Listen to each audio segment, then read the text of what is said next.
Hello दोस्तों। तो आज हम बात करने वाले हैं जीएटीटी के बारे में एंड साथ ही हम देखेंगे कि जीएटीटी को जो डब्ल्यूटीओ ने रिप्लेस किया। ओके, इसके बारे में। तो सबसे पहले हम जीएटीटी के फुल फॉर्म देखें तो general agreement on tariff and trade है।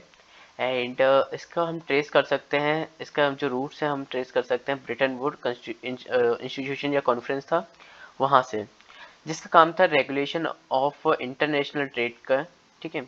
एंड साथ ही हम देखें तो इसका जो ब्रिटेन जीएटीटी है ना, उसमें देखो सिर्फ जनरल प्रिस्क्रिप्शन बताया गया था कि ये जो ट्रेड हो रहा है इसके बारे में चीज़ें बताई गई थी, पर उसका कोडिफिकेशन नहीं था। ओके, प्रॉपर कोडिफिकेशन नहीं था, जो कि 1948 से 1994 तक मतलब रन किया गया था। उसके बाद देखो फिर अगर जो इंक्रीज हो रहा था ट्रेड, उसके बाद आरसीपी आरसीपीईपी जो भी था, मतलब रीजनल रीजनल कंप्रेसिव इकोनॉमिक जो पार्टनरशिप एग्रीमेंट था वो आ गए थे। तो इसके कारण ना डब्ल्यूटीओ को रिप्लेस करना पड़ गया था 1995 पे। तो रीजन एक ये भी था, इंटेलेक्चुअल प्रॉपर्टी राइट को वायलेट किया जा रहा था, एग्रीकल्चर एंड सर्विस पे ध्यान नहीं दिया जा रहा था। ओके, तो ये सारी चीज़ें भी थी, कोडिफिकेशन ऑफ ग्लोबल ट्रेड होना जरूरी था। तो डब्ल्यूटीओ ने 1995 में इनॉर्मस एक्सपेंशन हो रहा था, इसके लिए ये आया था फिर। ओके, इसके अगर हम फंक्शन देखें डब्ल्यूटीओ के, तो सबसे पहले देखें तो प्रोटेक्शन ऑफ आईपीआर, जैसे टेक्नोलॉजी, हर किसी की टेक्नोलॉजी को हर कोई यूज नहीं कर सकता, मतलब हर कोई बना के और उसको अपने जो प्राइस है उसमें नहीं बेच सकता। जो डब्ल्यूटीओ का मेंबर है उस पर ये सारी चीज़ें मतलब डिपेंड करती है। उसके बाद देखो ट्रेड नेगोशिएशन भी आया है टू ग्रुप्स के बीच। जैसे अगर हम एग्रीकल्चर को लेके देखें तो डेवलप्ड एंड डेवलपिंग कंट्रीज के बीच में काफ़ी इस चीज़ को लेके नेगोशिएशन बाद में हुई थी। बट देखो स्टार्टिंग में मतलब इस चीज़ को लेके काफ़ी कन्फ्लिक्ट भी था। देखो एंड साथ ही डिस्प्यूट सेटलमेंट भी देखें तो इंडिया जो सोलर कंपोनेंट था अमेरिका से जो आ रहा था, इम्पोर्ट ड्यूटी हाई थी, तो इसको भी लेके डिस्प्यूट को सॉल्व किया गया था। एंड अगर हम देखें ना फ्यूचर ऑफ डब्ल्यूटीओ के बारे में, तो यहाँ पे कुछ कभी क्वेश्चंस मार्क उठे आते हैं, क्योंकि देखो इसमें ना ये सारी चीज़ें ट्रेड के ऊपर दी गई थी।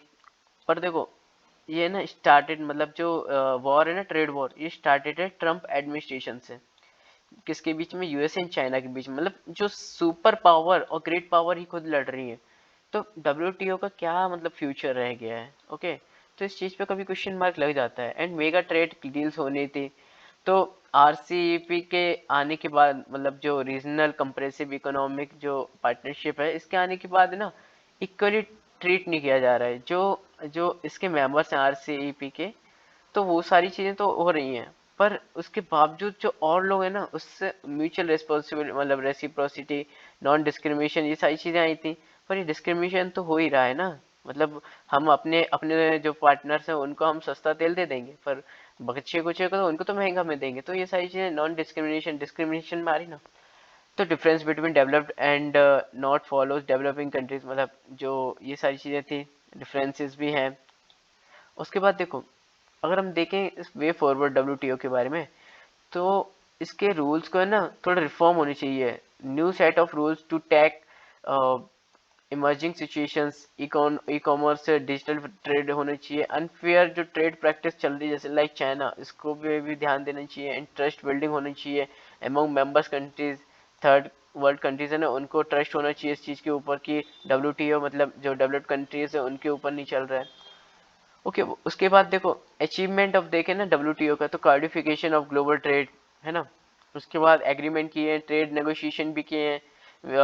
Third world world world war, मतलब सॉरी, थर्ड वर्ल्ड कंट्रीज थी ना, उनको ध्यान में रखते हुए। ओके, इसके बाद देखें तो जो इश्यूज है ना रिलेटेड टू डब्ल्यूटीओ, जैसे चाइनीज मर्केंटलिज्म, मैन्युफैक्चरिंग कॉस्ट, है ना, मतलब ये डब्ल्यूटीओ के साथ ये सारी चीजें इशू है कि अगर ये आ जाते हैं किसी भी फील्ड में, ये लोग एंटर हो जाते हैं ना चाइनीज मर्चेंटलिज्म, तो फिर 100% प्रीडेटरी प्राइसिंग होना बहुत 100% मतलब श्योर है। क्योंकि जैसे हम यूएसए का एक सॉक्स वाली एक कंपनी थी, उन्होंने उनका है ना 1 ईयर 1 से 2 ईयर में उनको शट डाउन करना पड़ गया। इतना सस्ता आइटम वो बना के दे रहे थे जो चाइना वाले हैं ना वो। हम जगह जगह पे देखते हैं कि चाइना के आइटम इतने सस्ते होते हैं, पर उससे जो होने वाली ना जो कंट्रीज के जो मार्केटिंग है, कंट्रीज में जो नुकसान हो रहा है वो काफी मैटर करता है। जैसे हम चाइना के सस्ती चीजें देख के हम लोग ले लेते हैं, क्यों? क्योंकि देखो अपना पैसा सस्ता है, मतलब अपन को सस्ती चीज चाहिए, कहीं से भी मिले हमें तो सस्ती चीज से मतलब है। पर इससे ना चाइना जो जो लोग हैं स्किल्ड लेबर, क्योंकि वहां पे ना लाखों में चीजें बनती हैं, कंपनी ज्यादा है, लाखों में चीजें बन रही, मैन्युफैक्चरिंग हो रही है, तो चीजें सस्ती आ रही हैं। और यहाँ पे आके वो लोग उसी प्राइस में बेच देते हैं, जो यहाँ पे 3,000 में बनती है वो वहाँ पे 1,500 से 2,000 में लाके और यहाँ पे बेच देते हैं। तो ये चीजें है ना मैटर करती है ना। कभी पहले मैं भी सोचता था कि चाइना के आइटम ले लिया करें, पर उसके बाद जब ये समझ में आया ना, तब मालूम पड़ा कि चाइना के आइटम काफी खतरनाक हो सकते हैं इंडिया के लिए खासकर। तो देखो यूएसए चाइना ट्रेड वॉर जो कि स्टार्ट है, lake of transparency, rising e commerce and digital trade, उसके बाद राइजिंग रीजनल ट्रेड एग्रीमेंट, है ना।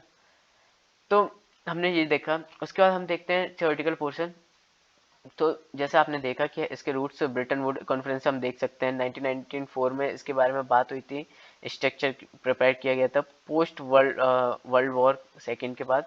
एंड देखो जो फाइनेंशियल सिस्टम में एंड क्रिएटेड टू की institutions that is IMF and World bank, and it became the only multilateral instrument and that governing international trade from 1948 to 1995, okay, जब तक WTO नहीं आ गया। इस रीजन कुछ ऐसे थे कि GATT जो फॉर्मुलाइज्ड ओनली था set of rules and agreement but it lacks institution structure, okay. And agriculture and service पे भी ध्यान देना था। उसके बाद इंटेलेक्चुअल प्रॉपर्टी राइट का जो कवर नहीं कर पा रही थी, वॉल्यूशन हो रहा था। उसके बाद देखो फंक्शन ऑफ WTO अगर हम देखें तो जैसे ट्रेड नेगोशिएशन होना by providing the structural framework to agreement as well as providing dispute resolution mechanism and implementation and monitoring mechanism.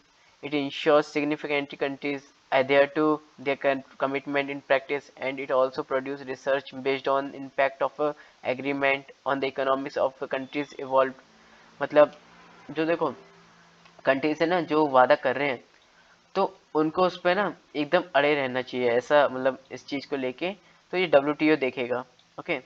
It creates international legal framework that ensure smooth exchange, जो अभी trade चल रहा है उस चीज को देखना, है ना, कोई प्रॉब्लम ना आए अमंग द मेंबर्स कंट्रीज। उसके बाद settling the dispute when there is a trade conflict between its member states, there are formal hearing until the settlement is reached, है ना। जब तक जो सेटलमेंट है वो से मतलब सेटल नहीं हो जाता, सेटल डाउन नहीं हो जाए, तब तक हेयरिंग होना। उसके बाद जो WTO also cooperate with IMF and World Bank, ठीक है, to ensure global economic policies fair. उसके बाद देखो it helps developing countries by helping them to build the capacity to participate in free trade with developed countries, and it also gives concessions under the certain agreement to least developed countries to ease them into free trade with other countries। और future WTO का हम देखें ना, तो यहाँ पे हमेशा से क्वेश्चन मार्क तो लगा है। The leader of liberal international economic order of USA went for increasing protectionism in a recent year, जैसे a number of regional economic pacts, trade blocs have come into existence and which do not work as per rules of WTO, like mutual reciprocity and non-discrimination। उसके बाद these principles of WTO are not followed by mega trade blocs like RCEP, Regional Comprehensive Economic Partnership Agreement, and these trade blocs do not treat countries outside the bloc equally। जैसे मैंने बताया तेल मतलब जो इनका जो पार्टनर है उनको तो मतलब उसी दाम में जो भी है वो दे देंगे, है ना, मटेरियल। उसके बाद बाहर के लोगों को उस तरीके से ट्रीट नहीं करते, उनको अलग अलग दामों में दिया जाता है। They are protectionist and discriminative by nature because they give benefit to only countries of their trading bloc, okay। उसके बाद global economy is still in the phase of recovery which has also reduced countries capacity to offer concessions। World second largest economy, China is not favor in the free market economy itself। USA protectionism is the result of China's one-sided economic policies to benefit its own companies, okay। Then on sensitive issues like agriculture, Western countries are not willing to address concern of third world countries। Then way forward देखें तो modernizing to WTO will require new set of rules, e-commerce and digital trade. This need to build trust among the members countries. तो फिर new set of fair rules which will be beneficial to all members countries could become into being, and unfair trade practice can be tackled. Then there is a need to come out with a new previous of protecting local markets against foreign goods, which will help to develop countries and build their confidence in WTO, है ना. साथ ही हम WTO का governance देखें तो ministerial conference it is the top most decision making body of WTO which meets every 2 years.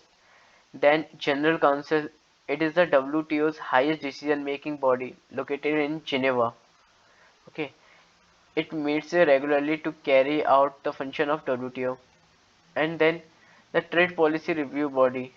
The WTO General Council meets as the TPRP to undertake trade policy review of member countries and consider the Director General's report on trade policy development.